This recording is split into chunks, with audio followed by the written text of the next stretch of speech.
Hello, hello, hello, hello. How are you doing? I'm so excited. I think I'll be excited every episode.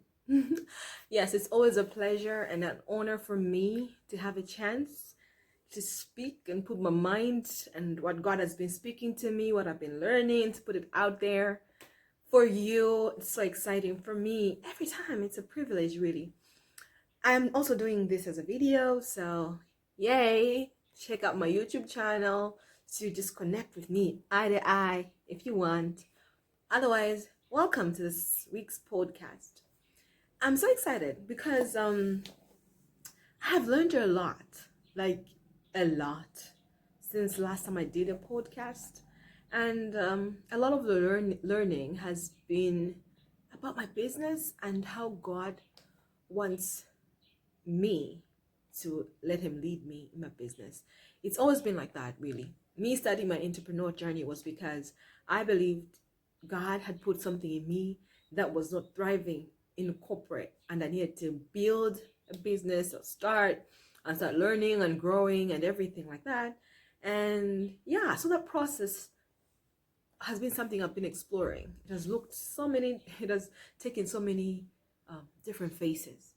It sounds good when I say God had put something in me and then I wanted it to grow, but it looked differently. I think for the most part, in the first 2 years or so, I was pursuing my own ambitions. I was really stressed. I was really under pressure. I was really focused on everything and everyone. I really wanted to prove a point. And I felt alone. I really felt alone. And I wanted to prove to everybody that you're ignoring the wrong person. And so the focus was a mess. And coming from a corporate background to really an entrepreneur zone wasn't easy. I did not understand the mindset changes I needed to make. I did not understand the challenges that would come and the impact on my finances, the impact on me as a person, on my marriage, on my children. Just the whole thing really eluded me because I was just focused on pursuing the dream and really driven towards making it happen. And that's a good thing. But I think there was wisdom that I missed out on that I wish I knew. But I don't know if I would have listened because I was really up in my head. I was really focused. I was really just driven in a zone of like, I'm going to make things happen. It's going to work. I've read every book about entrepreneurship and it hurts, it sucks, it's not easy, but it happens. And so, yeah. Last week I went to a Wealth Creation Forum. It was like a conference and I was one of the speakers there. And when I was going there, I really didn't have many expectations. I just thought I would go speak and leave. But it was really interesting because whilst I was there, I was led by God to not leave. Yes, led by God. I'm going to say it.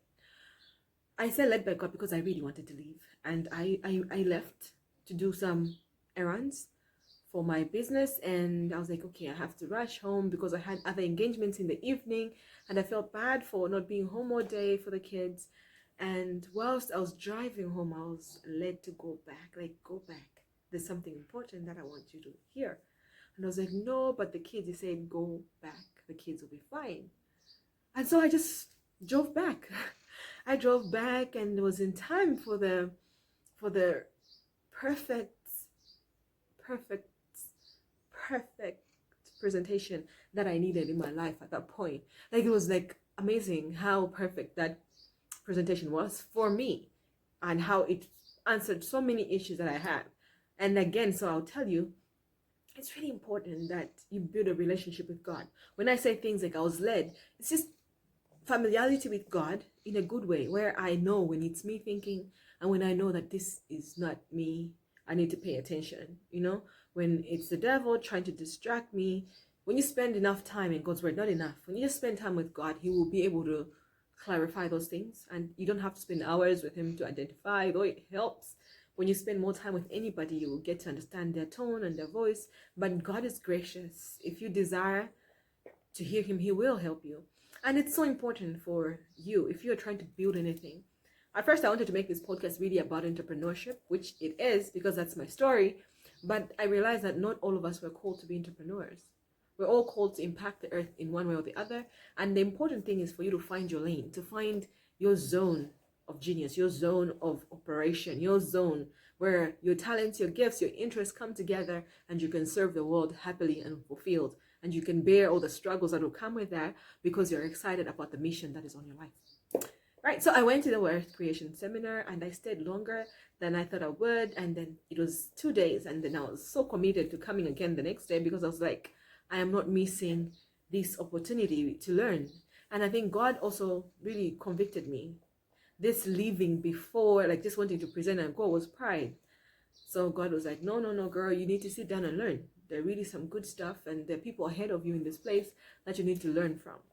And so I encourage you, if you're running with a dream, a vision of any sort in your life, sit down under people to learn. Not just any people. That's why it's important to be in touch with God, because you sit down under some people and they will stifle your gift. So the discernment is important.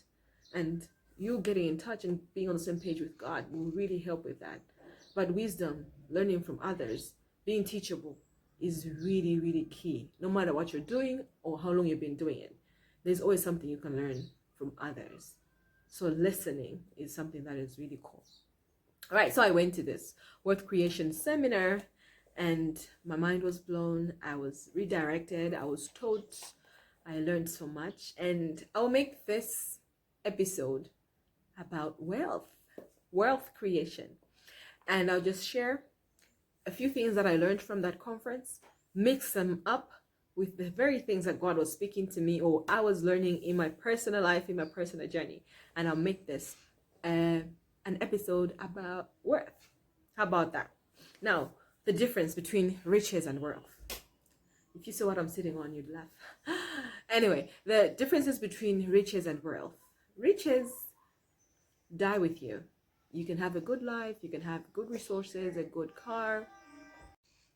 So I was saying, the difference between riches and wealth. I understand riches as doing good in the present time. So you can have your car, you can have your house, you can want for nothing, you can travel the world. But the problem with riches is that they're temporary. Temporary in the sense that something can happen in the economy and you could, a couple months and you're back to poverty or back to lack, or let's say a natural disaster happens and then you're into lack, or you die and your children are into lack. That's what riches are. So you can have a good life right now, but it doesn't pass on. It's not sustainable. Wealth, however, is something that can be passed on generation to generation. You know those people like the Hiltons? I don't know why that came to mind, but the Hiltons, like the hotels. I'm in Africa, but I see them all over Africa, and they started in the US, like the McDonald's and everything. Like those are businesses that are taking care of the generations of those people who started those businesses.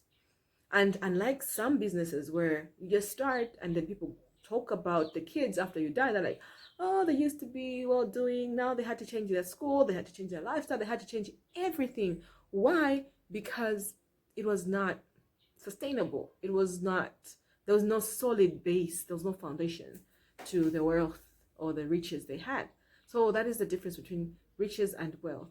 And I believe if you're listening to this, the desire is not just to do well for yourself. The desire is to exceed this generation, like to do well for generations to come, but also to be sustainably doing well, where there are changes in the economy, natural disasters and whatnot, but you're not touched. I believe that's a biblical call. You know, it says everything will fall around you. That is Psalm 91, but do not touch you.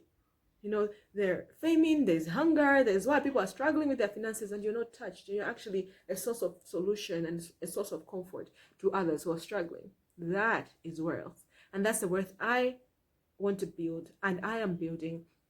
And that's the worth you should build. It might not be all money or whatever, but the impact you want to build should really be that kind of sustainable. All right, are we on the same page there? Awesome. So what is my first point? Worth has a lot to do with multiple streams of income. You can't build wealth just on a job. Not possible. Jobs are going to sustain and cover you on a day-to-day. It's really hand to mouth. No matter how much money you get, there are limitations to what your salary can do. And because your salary takes time, you're trading your time for the pay, the limits are real. So sometimes, and another definition of worth for me is when something is wholesome. So you're not killing yourself to make a living. Your family is not struggling because you're not home, because you're making money. That for me is being rich. But if you're wealthy, money works for you. You have systems that are working for you. So you can rest, you can be home, you do great work, you do excellent work, you work hard, but you have that freedom also. That is what wealth is. Where you have to hustle, hustle, hustle, grind, grind, and your body is saying it's over, and your mind is tired, but you can't stop, because if you stop, then everything will fall apart. That is rich, and that is not the core of us as God's children who want to create wealth. Right? So multiple streams of income help with that. They help with removing the burden of hustle, hustle, hustle, the burden of just being rich in a season. One thing that I learned from Charles Dubenga, which was amazing, was just how he broke down the income streams. He says, and for me, that is something that I know I have interest in various places. So income streams will dwell from all that.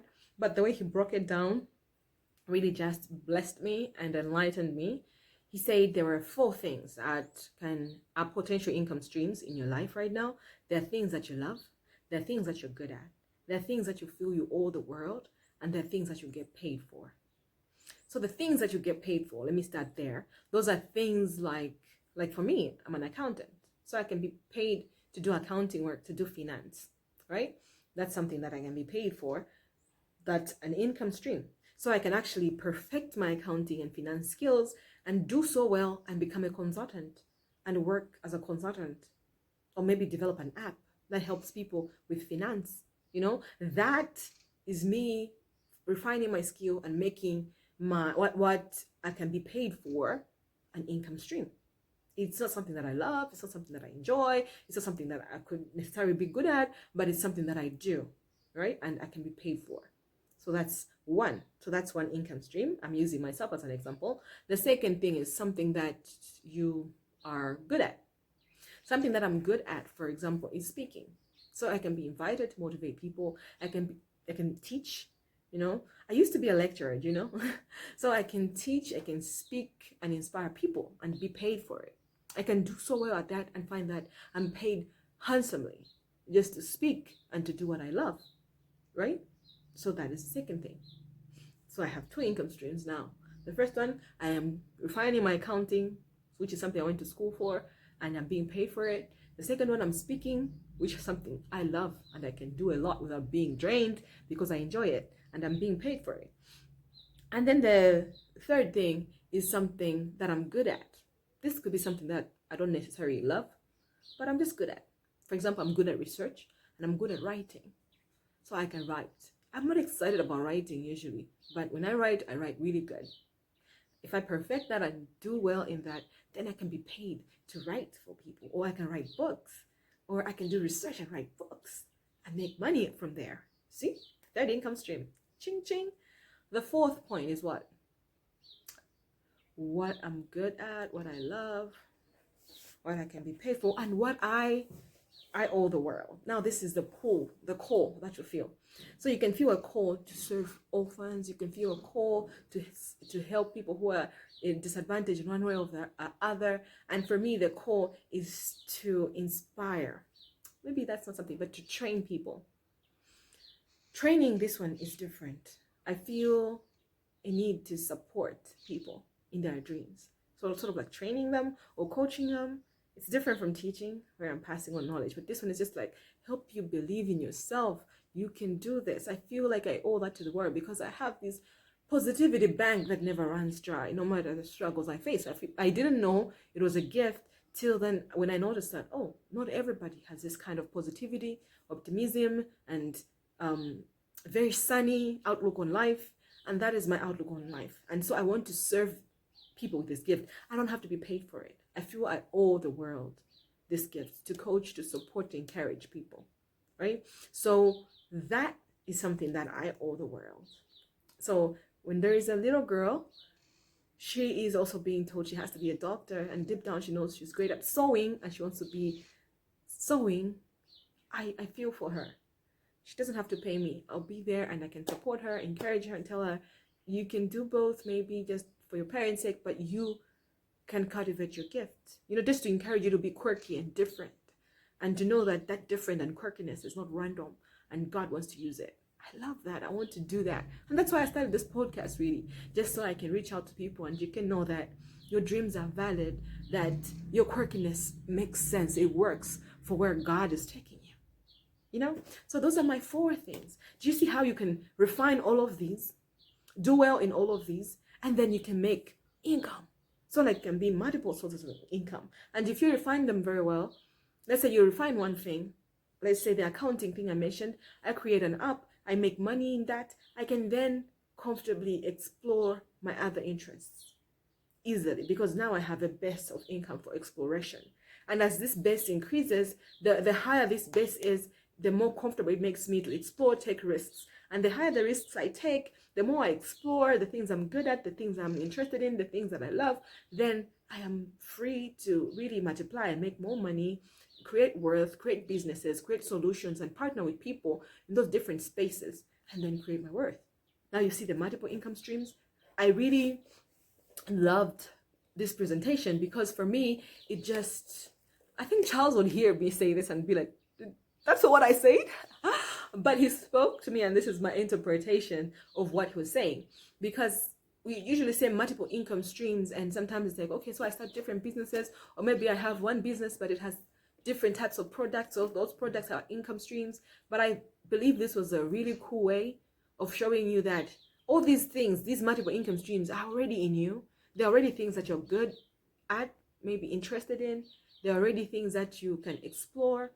Maybe you can put on the shelf right now, but you can explore one thing that could work. And later you can use that money to activate that gift, to activate that interest, because they're already in you. So wealth creation means multiple income streams. So have this assignment on yourself to explore what are the things, or what is the thing that I love? What is the thing that I'm good at? What is the thing that I believe I owe the world? What is the thing that I can get paid for? Right? You can be paid for all of these, but there's that one thing that is not what you love. It is not what you feel you owe the world. It is not what you're good at, really, but you could be paid for it. So those 4 things, explore them and see the potential with your interests, with your talents, your gifts, your experiences in the field you're operating in right now. Explore these and see where you could really activate, where you could start, and that could sponsor the other parts of your interest. How's that? All right. Now the second point is that in Malawi, where I'm from, and I'm thinking this could be maybe the same for Africa or around the world, I'm not sure. I'd love to hear feedback if you're listening from anywhere else other than Malawi. 15% of funding for starting a business comes from family and friends. And that was interesting for me because you know how we don't take family and friends seriously. We're like, oh, I want to build something, then I'll go to the bank or I'll get a venture capitalist. And pitching is in nowadays. People just want to pitch and get investors and whatnot. But family and friends are 15%. And in Malawi, that's the largest share of capital for people or for businesses. And you should know by now that to create worth, businesses operating in the marketplace, having a business, being an entrepreneur is really key, right? You don't have to be an entrepreneur like a trader, but you can use whatever gift you have. You can be a teacher and be entrepreneur in your teaching. You can create an app. I'm in the app zone right now. I don't know why. But you can create an app that teaches. That is an entrepreneur teacher. You can have a part-time course that you teach. You can have a program where you reach out to kids and train other teachers. Different things that can happen in the different areas that you're in. Business or entrepreneurship doesn't really have to be something that you really detach yourself or become someone new to pursue, which is really interesting. Because when I talk to people and they're talking about entrepreneurship, they're not talking about their gifts and talents. Many people are talking about just something they have seen happen. So there's this craze right now where people go to China to buy things to resell. And you find that a person is really good at cooking, but they don't think cooking can be a gift. It's just a hobby. But going to China is a business. But then they're going to China to do what everybody else is doing, and they struggle in the business and they think business is hard. No, it's not hard. What is messed up is the fact that you are not pursuing your interests, what you're good at. You're not starting from the right place. You're starting from just looking everywhere, right? So the point is, family and friends provide the main source of funding. Family and friends. Family and friends. And who do we take for granted the most? Family and friends. Yeah. You know how you keep them waiting. You know, you have like a family meeting and you are not showing up and your information is not together. We don't treat family and friends well. Like the closer you are, the more you see our messes. And now imagine you're being unreliable to these people or a year on all your life, and now you're coming like, I need a couple dollars to start a business. And they'll be like, no. So it's important that we maintain integrity with those people who are close to us, that we maintain excellence, and that we honor people and respect them with their time, and that we practice these things from home. We don't practice a certain attitude, respect, approach to life and perspective in the workplace and the business place that you don't practice at home. You're disrespectful at home, but very respectful in the workplace or in business. So when the time comes where you need the funding, where you need the support from your family, they feel we are disrespected by you. We can't support this. So this was really eye-opening for me and made me realize that I need to not take people for granted. And I think this is a struggle that I had, personal experience, to get my husband to invest in me, because he knew how I used to always start things and not finish them. I always had great ideas, but they would always fall away. So he would be like, you took money to do this. What happened with that? I'll be like, I just called. Whatever, don't follow up on that. I moved on. Whatever, what? So I always had opinions and defenses. But that proved to my husband that I was unreliable. And when I wanted an investment in the business, he didn't trust it at all. And I blamed him at that point. When in actual sense, looking back, I think, well, he was right. Because when he gave me the money at that point, I lost it. I really did. I lost it. Why? Because I was unreliable. And he had good reason to react the way he did and have the reservations he had. All right, so that is the second point that I learned. The third point was something that I have been learning is guard your dream. Guard your dream. All right, so if you know the story of Joseph in the Bible, he was given a dream. 2 times he dreamt what was he? But they were bowing to him. He had these stalls of hay, and then his whole family had their own stalls of hay, and those stalls of hay were bowing to him. That was a dream, and that dream, from just telling it, was showing that God was going to elevate him above his family, above his older brothers, and he shared that dream too soon. And what happened is, well, we know what happened. He was sold, he went to prison. It took 17 years to have that dream materialize. Maybe he needed 17 years, but sometimes I think maybe he didn't need 17 years. 17 years could be because he shared when it shouldn't have been shared. I know I even talk about putting your dream out there so that you can find your tribe and people who can support you. It's important. But then there is a phase of your dream where you have to really just pray and research and talk about it with God. Because there are a lot of scavengers out there. There are people who might not even want your idea, but they can just kill it. And most of us who are listening to this, I'm calling you out to be generational bridges. People who have seen a certain trend in our families and we're standing in the gap and thinking, no, this has to stop here. That means you're surrounded by people who do not think our dream is possible. We're surrounded by people who are mediocre, people who are okay with the normal. And you're there trying to set a new standard. And you have your dream and you're giving it to them. They'll persecute you for it, or they'll slaughter it. They'll discourage you for it. So there is a phase in your process where it has to be you and just God. Even Jesus had to be hidden from Herod. Jesus was the king of the world. Jesus was Savior, God in human form. But he had to hide from Herod because he was a baby. So babies, no matter how strong, they're going to be prone to attack. They're going to be weak. A king as a baby is weak and can be... Oh, I saw something that said a lion cub can be hurt or killed by a goat that is full grown. Get it? So if a full grown goat can kill a lion cub, that means there's a time for your dream to be nurtured, to be preyed on, and to grow. Don't feel lonely that you just just you and your dream and God. It's important to have that time because you want to get clarity. You want to be inspired. For me, I just cut out all negative people, all negative talk. Not cut out for long, but I was just busy.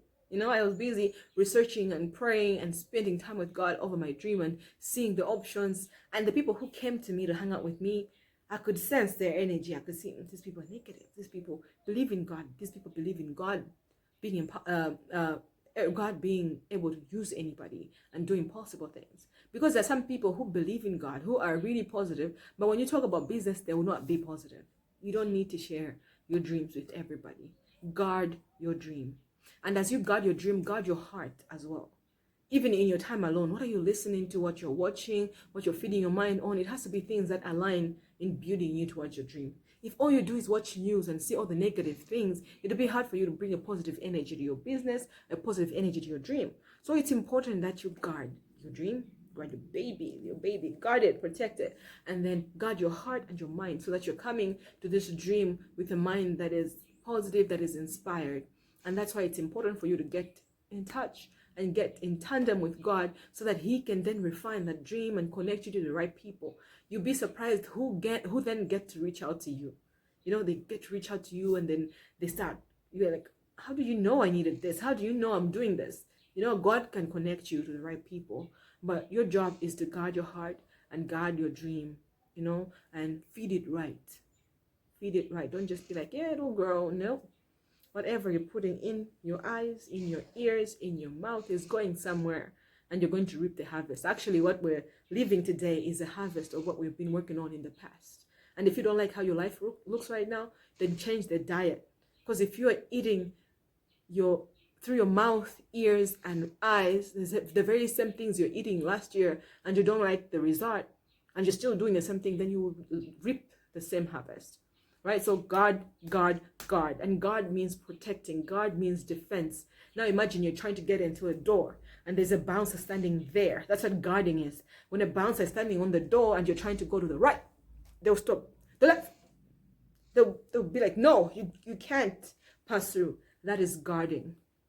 That's what you should do with your heart and with your dream. Guard it. And make sure you're only feeding it right so that it stays strong and it grows and matures. All right, that is the third point. The fourth point is be comfortable walking alone. This hurt. It really hurt. I really partnered with so many people when I started my business. People I shouldn't have partnered with because I was just lonely. I wanted to sit with people who were talking about dreams and ambitions, and I think I just put myself in a bad place. Because I wanted to have company. I love people. I'm extroverted, extremely extroverted. This is how extroverted I am. Even when I'm doing my meditations, I want to do it in a group. Even when I'm doing me time, I'm like, let's have me time together. So you have your me time on that corner. I have my me time on the other corner. We're essentially hanging out in our different me times. And for me, that feels more fun than just me being alone. But that's something that I have learned to maneuver, because if you have got a dream and if you're going to build a bridge for generations to come, if you're going to create wealth for generations to come, not only should you guard your mind and guard your dream, but then you should be comfortable being misunderstood. You should be comfortable walking alone. Because as I said, so many around you will not relate to what you're trying to do. There'll be people who have never seen it. Maybe you have never seen it. You only see it in your mind. And so people will misunderstand you. People will call you names. People will disagree with you. And it hurts, really. It sucks. But if you understand what you're doing, then be okay. Be okay with that. That's just seasonal. God will send you help. You will find partners. You will find the right people. But don't partner for the sake of partnering. Just because somebody has a similar dream or similar ambition doesn't mean you have to partner. Oh, please get it from me. It doesn't mean you have to partner. There's no rushing in any partnership. Let nobody rush you to do any partnership, not even yourself, because you're feeling lonely. Don't rush yourself, because these things, when you get in them without God guiding you and you doing them out of desperation, they come to bite you real bad, and it's so unpleasant. So yeah, please, please be comfortable walking alone. Yeah, be comfortable being misunderstood. Not every argument about entrepreneurship, about dreams, about the environment, whatever, is an invitation for you to participate. It will drain your energy and it drain your vibes. You don't meddle with the pigs in the mud and come out clean. So if you get meddling in all these arguments, you get dirty, and you come back and you want to pursue your gifts or you want to pursue your talent and you're exhausted and you have mud everywhere. Now you have to start cleaning instead of just working on your dream. Did that analogy work? I think it did. All right, so this was about worth creation.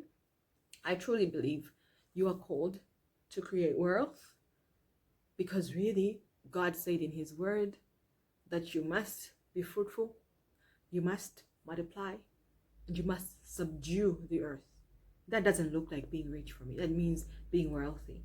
And again, being wealthy here means financially, it means mentally, spiritually, it means you just positioning yourself with God and just dominating in your field of expertise. That's why you subdue. You don't subdue where I'm supposed to subdue. You subdue in your zone. I subdue in my zone. And together we subdue the whole earth. Right? So, yeah, find your lane. That's the first step. When you find your lane, when you discover your gifts, your talents, your capabilities, then you're able to explore these multiple income streams. You're able to explore yourself and what is within you because your greatness and your worth creation formula is within you. These that I'm sharing are just guides to help you kickstart or to light a fire in your heart that is already there. They're already in you. You just need to embrace them and walk confidently in that path. All right? All right. So this is all I have for you in this episode.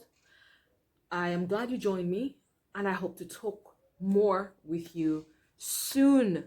Get in touch on all the socials. It's always a pleasure to hear from you and to hear how this podcast is helping you. And yeah, just to get feedback. All right. I appreciate you. Have a great day. Bye-bye.